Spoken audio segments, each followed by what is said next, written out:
स्वागत है आपका जमजम न्यूज में। आइए देखते हैं खबरें विस्तार। ग्रामीण तालाब प्राकृतिक धरोहर को समेटने का काम लगातार किया जा रहा है। इस क्रम में अब तालाबों को पुनर्जीवित करने का कार्य किया जा रहा है। ऐसे तालाब जो जलस्रोत का आने वाले भविष्य में अच्छा साधन बन सकते हैं, उन्हें पुनर्जीवित किया जाएगा। शहर के साथ साथ अब ग्रामीण क्षेत्र के तालाबों में जलस्रोतों को बढ़ाने के लिए 51 तालाबों को चिन्हित किया गया है, जिसे पुनर्जीवित का कार्य करने का संकल्प लिया गया है।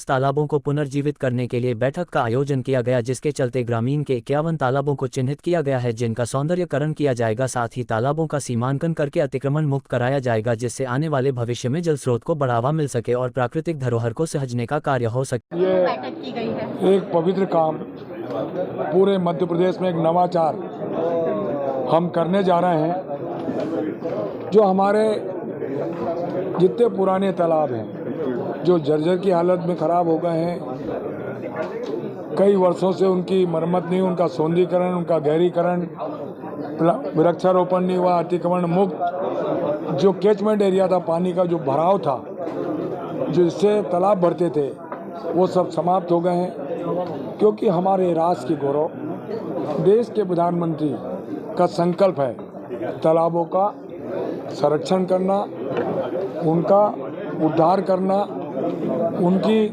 फिर से जीर्णोद्धार करना। इसी जल हट के अभियान के नाम से जल हट का नाम दिया है। पूरे मध्य प्रदेश में हम प्रारंभ करने वाले हैं। संदर्भ में बैठक की क्या क्या निर्णय हुए हैं? हमारे देश के यशस्वी प्रधानमंत्री माननीय नरेंद्र मोदी जी और हमारे माननीय जल संसाधन मंत्री श्री तुलसीराम जी सिलावट के नेतृत्व में यह संकल्प लिया गया है कि हमारे 51 तालाबों का गहरीकरण, सुंदरीकरण और नामांकन किया जाएगा और हमारा यही प्रयास रहेगा कि उनको अच्छे से उसका सुंदरीकरण किया जाए। यही प्रयास है हमारा। तालाब को अच्छे से सजाएंगे, उसके आसपास पेड़ पौधे लगाएंगे और उनको अतिक्रमण मुक्त करेंगे, सीमांकन करेंगे और सौंदर्यीकरण करेंगे। और माननीय मुख्यमंत्री जी डॉक्टर मोहन यादव जी का मैं आभार व्यक्त करती हूँ। माननीय आपका नाम? रीना सतीश मालवी, जिला पंचायत अध्यक्ष। बहुत बढ़िया। जल स्रोतों के संरक्षण को लेकर एक महत्वपूर्ण बैठक का आयोजन किया गया था, किस तरह से निर्णय? देखिए, बहुत महत्वपूर्ण बैठक थी जिसमें जल संसाधन मंत्री आदरणीय तुलसी सिलावट जी और जो विधायक जी थे राऊ के मधु वर्मा जी, वो भी शामिल हुए। शुरुआत में हम लोगों ने 51 तालाब चिन्हांकित किए हैं ग्रामीण क्षेत्रों में, जो हम लोगों को पुनर्जीवित करने हैं या उनका सौंदर्यीकरण करना है।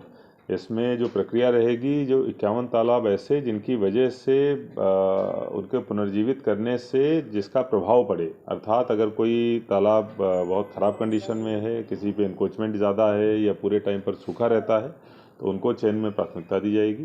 चयन कर सबसे पहले उसका सीमांकन कराया जाएगा और अगर कहीं कोई अतिक्रमण है उसको हटाया जाएगा, और जहाँ से पानी आता है अगर उस चैनल पे भी कोई अतिक्रमण है उसको भी हटाने की कार्रवाई करी जाएगी।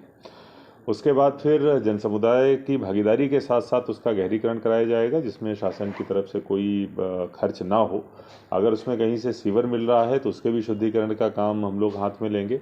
और इसके बाद उसके साथ साथ जो उसके सौंदर्यीकरण का काम है, उसके आसपास जो पाथवे बनाने का काम है, उसमें भी जनभागीदारी हम लोग किसी न किसी प्रकार से स्पॉन्सरशिप के माध्यम से लेंगे।